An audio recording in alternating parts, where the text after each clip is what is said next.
pessoal, bom dia ou boa tarde, tudo bem com vocês? Bom, meus amores, hoje vamos continuar o conteúdo sobre os animais invertebrados. Na aula passada nós conhecemos os platelmintos, nematódios, quinidários e poríferos. E hoje iremos conhecer outros grupos que fazem parte também dos animais invertebrados. Bom, pessoal, lembrando que os animais invertebrados são aqueles animais que não possuem um esqueleto interno, não possuem uma coluna vertebral e também não possuem crânio, certo? Ou seja, eles não possuem um eixo de sustentação em seu corpo, ok? Bom, meus amores, todos esses grupos fazem parte dos animais invertebrados, porém hoje nós iremos conhecer sobre os artrópodes, os moluscos, os anelídeos e os equinodermos. Vamos lá.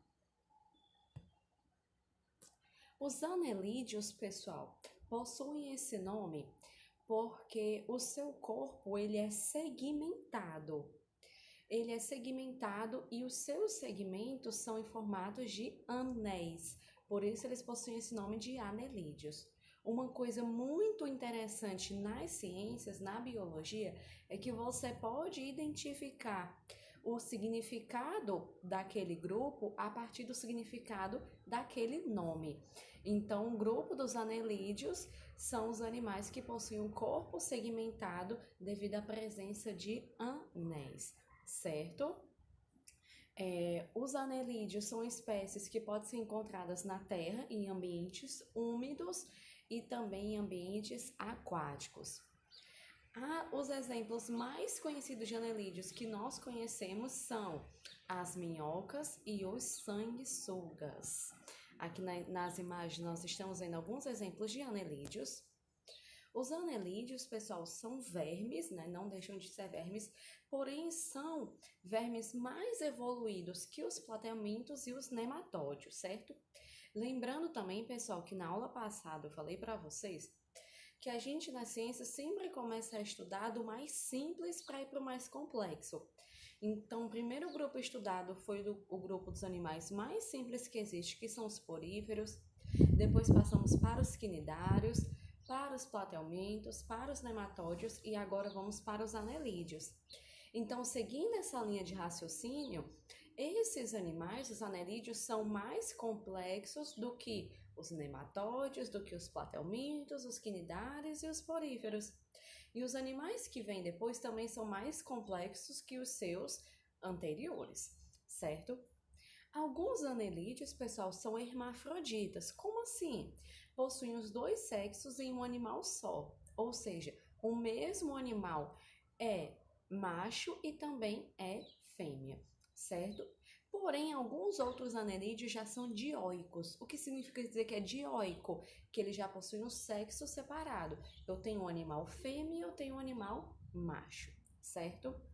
Os anelídeos, pessoal, são classificados de acordo com a quantidade de cerdas que possuem.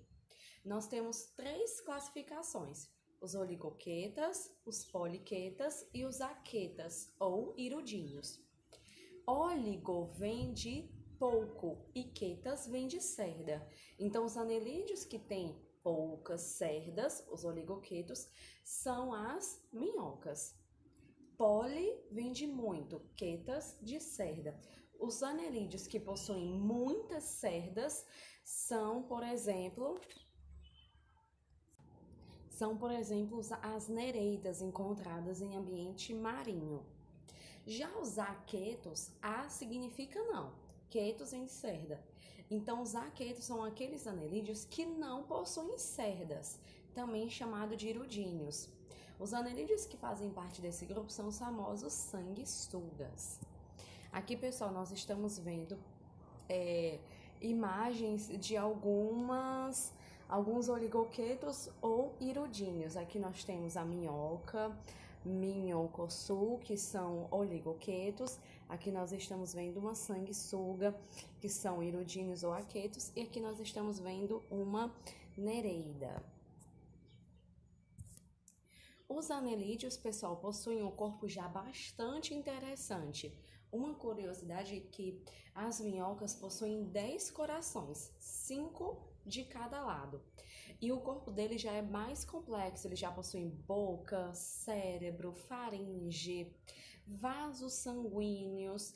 No sangue deles também corre hemoglobina, que é uma proteína que também está presente no sangue de nós, seres humanos. Porém, o sangue deles já é um pouco diferente, né? Claro. E uma coisa também muito interessante, pessoal, é que durante a reprodução, as minhocas, elas realizam uma fecundação cruzada, a troca de espermatozoides, como vocês podem ver aqui nessa imagem.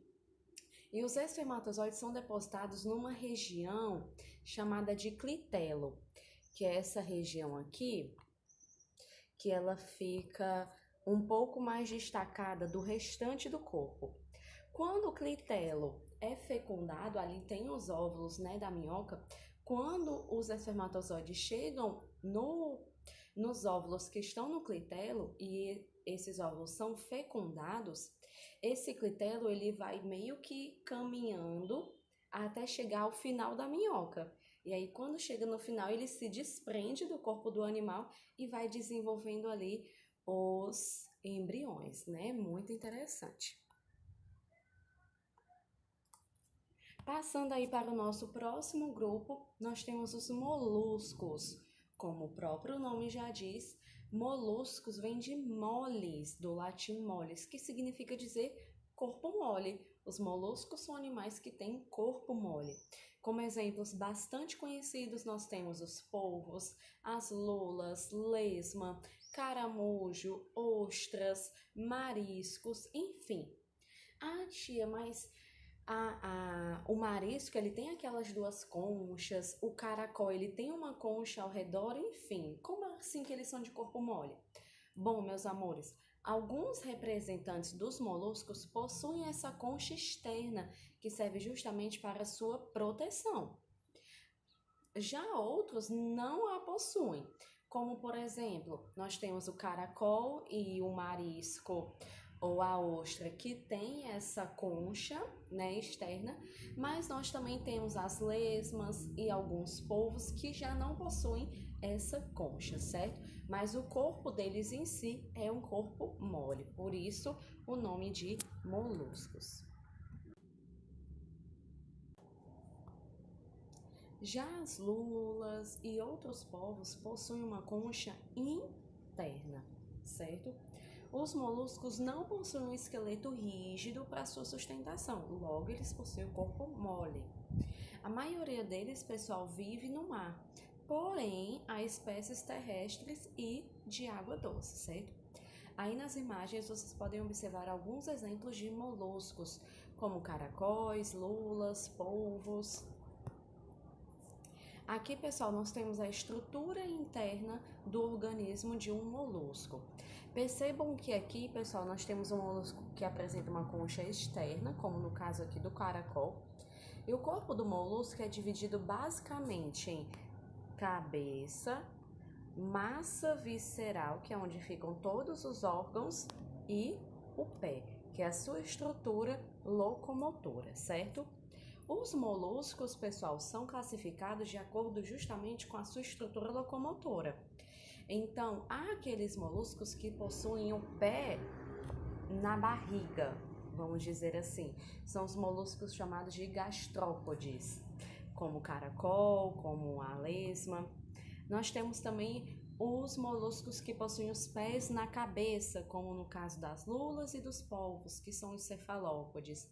Também temos os moluscos que possuem duas conchas, como o caso das ostras, que são chamados de bivalves, certo? Passando aí para o nosso próximo grupo, que é o maior dentre todos os grupos de animais, nós temos aí os artrópodes. Os artrópodes, pessoal, são animais que possuem um exoesqueleto. Como assim? Exo vem de fora, esqueleto é um conjunto de ossos. Então, os artrópodes, eles possuem um tipo de exoesqueleto localizado fora do seu corpo. Esse esqueleto, pessoal, ele é feito de quitina e ele serve de proteção e sustentação. Outra coisa que define o grupo dos artrópodes são as articulações em suas pernas. Artro vem de articulação, podes vem de pés. Então, os artrópodes são os animais que têm os pés articulados. E essas articulações são as que permitem os seus movimentos. O exoesqueleto que os artrópodes possuem não é rígido. Ele é rígido e não permite o crescimento do animal. Para crescer, os artrópodes precisam trocar esse exoesqueleto. É como se eles estivessem trocando a sua carapuça, a sua capa. Por quê? Como eles possuem essa estrutura externa, bem rígida, não tem como o corpo do animal crescer ali dentro. Então, eles precisam meio que jogar fora esse exoesqueleto em um determinado fase da vida, e aí eles crescem e, claro, né, que constituem um outro exoesqueleto. Essa troca, pessoal, de exoesqueleto é chamada de equídice ou muda. Na troca da equídice, o novo exoesqueleto já está se formando abaixo do antigo, porém ele ainda é flexível. E aí, com o tempo, ele vai se tornando rígido, e quando ele chegar a uma época que ele já esteja bastante rígido, aí vai e a troca novamente, certo? Aqui, pessoal, nós temos o exemplo, olha só, que legal. O antigo esqueleto, ele se rompe e o animal sai de dentro dele, né? Como se fosse mesmo um casulo. E ele cresce durante certo período de tempo até que o novo exoesqueleto fique rígido e há novamente a equídice. Os mais conhecidos animais do grupo dos artrópodes são os aracnídeos, os crustáceos e os insetos.